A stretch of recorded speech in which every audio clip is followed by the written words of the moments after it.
John Fitzgerald Kennedy, do solemnly swear. I, John Fitzgerald Kennedy, do solemnly swear. That you will faithfully execute the office of President of the United States. That I will faithfully execute the office of President of the United States. And will, to the best of your ability. And will, to the best of my ability. Preserve, protect, and defend the Constitution of the United States. Preserve, protect, and defend the Constitution of the United States. So help you God. So help me God.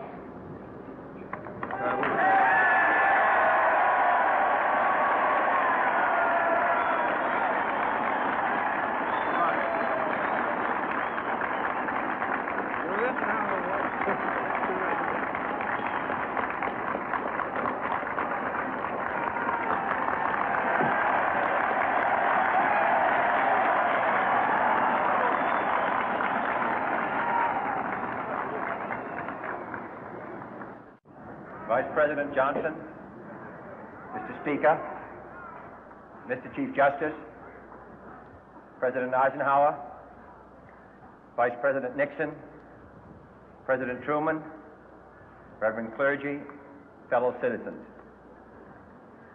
We observe today not a victory of party, but a celebration of freedom, symbolizing an end as well as a beginning, signifying renewal as well as change. For I have sworn before you and Almighty God the same solemn oath our forebears prescribed nearly a century and 3/4 ago. The world is very different now, for man holds in his mortal hands the power to abolish all forms of human poverty and all forms of human life. And yet the same revolutionary beliefs for which our forebears fought are still at issue around the globe. The belief that the rights of man come not from the generosity of the state, but from the hand of God. We dare not forget today that we are the heirs of that first revolution. Let the word go forth from this time and place to friend and foe alike that the torch has been passed to a new generation of Americans born in this century, tempered by war, disciplined by a hard and bitter peace, proud of our ancient heritage, and unwilling to witness or permit the slow undoing of those human rights to which this nation has always been committed and to which we are committed today at home and around the world.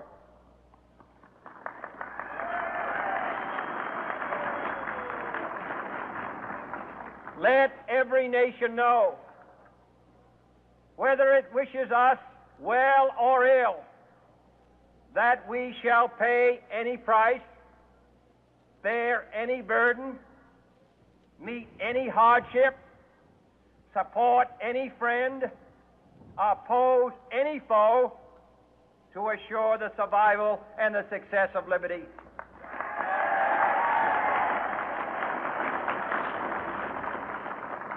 This much we pledge and more. To those old allies whose cultural and spiritual origins we share, we pledge the loyalty of faithful friends. United, there is little we cannot do in a host of cooperative ventures. Divided, there is little we can do, for we dare not meet a powerful challenge at odds and split asunder. To those new states whom we welcome to the ranks of the free, we pledge our word that one form of colonial control shall not have passed away merely to be replaced by a far more iron tyranny. We shall not always expect to find them supporting our view, but we shall always hope to find them strongly supporting their own freedom, and to remember that in the past, those who foolishly sought power by riding the back of the tiger ended up inside.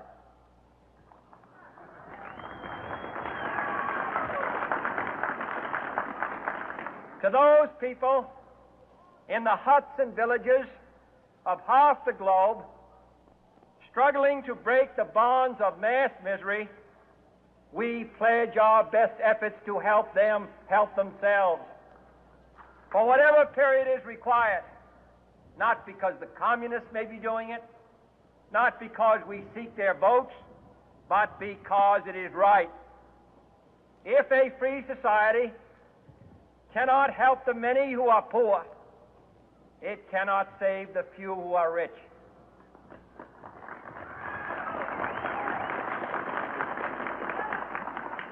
To our sister republics south of our border, we offer a special pledge to convert our good words into good deeds, in a new alliance for progress, to assist free men and free governments in casting off the chains of poverty.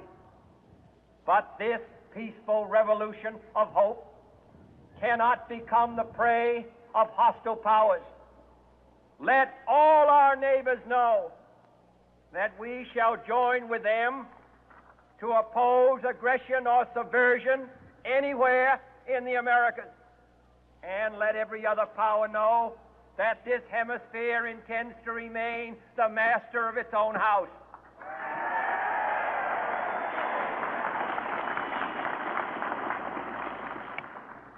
To that World Assembly of Sovereign States, the United Nations, our last best hope, in an age where the instruments of war have far outpaced the instruments of peace, we renew our pledge of support to prevent it from becoming merely a forum for invective, to strengthen its shield of the new and the weak, and to enlarge the area in which its writ may run. Finally, to those nations who would make themselves our adversary, we offer not a pledge, but a request that both sides begin anew the quest for peace. Before the dark powers of destruction, unleashed by science, engulf all humanity in planned or accidental self-destruction, we dare not tempt them with weakness, for only when our arms are sufficient beyond doubt can we be certain beyond doubt that they will never be employed. But neither can two great and powerful groups of nations take comfort from our present course, both sides overburdened by the cost of modern weapons, both rightly alarmed by the steady spread of the deadly atom, yet both racing to alter that uncertain balance of terror that stays the hand of mankind's final war. So let us begin anew, remembering on both sides that civility is not a sign of weakness, and sincerity is always subject to proof. Let us never negotiate out of fear, but let us never fear to negotiate.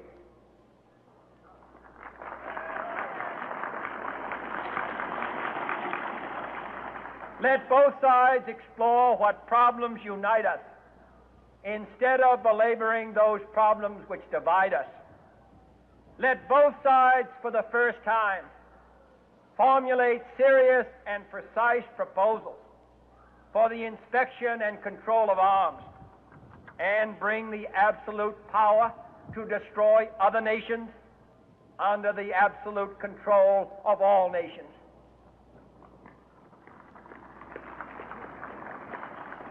Let both sides seek to invoke the wonders of science instead of its terrors. Together, let us explore the stars, conquer the deserts, eradicate disease, tap the ocean depths, and encourage the arts and commerce. Let both sides unite to heed in all corners of the earth the command of Isaiah to undo the heavy burden and let the oppressed go free.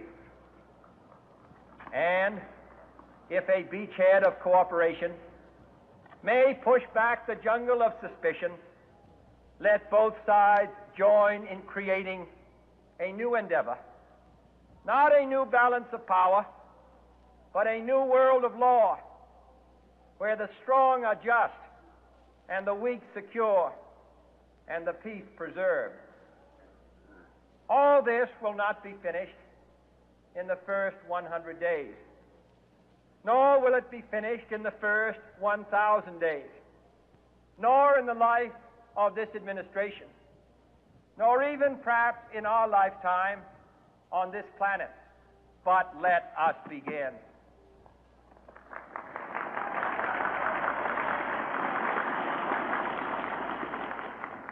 In your hands, my fellow citizens, more than mine, will rest the final success or failure of our course. Since this country was founded, each generation of Americans has been summoned to give testimony to its national loyalty. The graves of young Americans who answered the call to service surround the globe.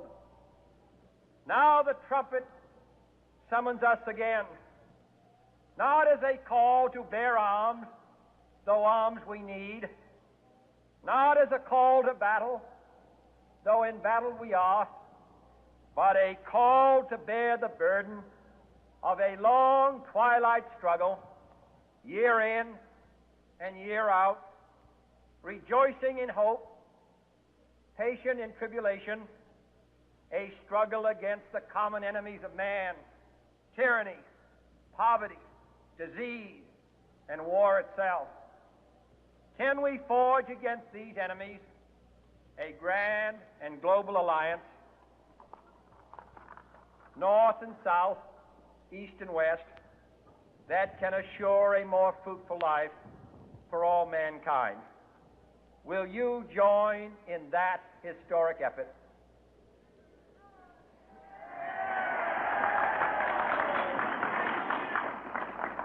In the long history of the world, only a few generations have been granted the role of defending freedom in its hour of maximum danger.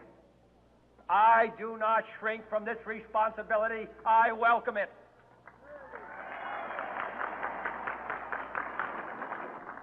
I do not believe that any of us would exchange places with any other people or any other generation. The energy, the faith, the devotion which we bring to this endeavor will light our country and all who serve it. And the glow from that fire can truly light the world. And so, my fellow Americans, ask not what your country can do for you, ask what you can do for your country.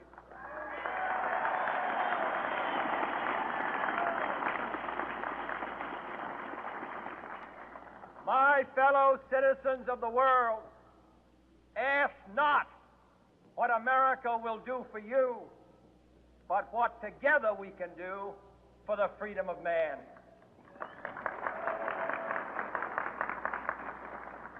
Finally, whether you are citizens of America or citizens of the world, ask of us here the same high standards of strength and sacrifice which we ask of you. With a good conscience, our only sure reward, with history the final judge of our deeds, let us go forth to lead the land we love, asking His blessing and His help, but knowing that here on earth, God's work must truly be our own.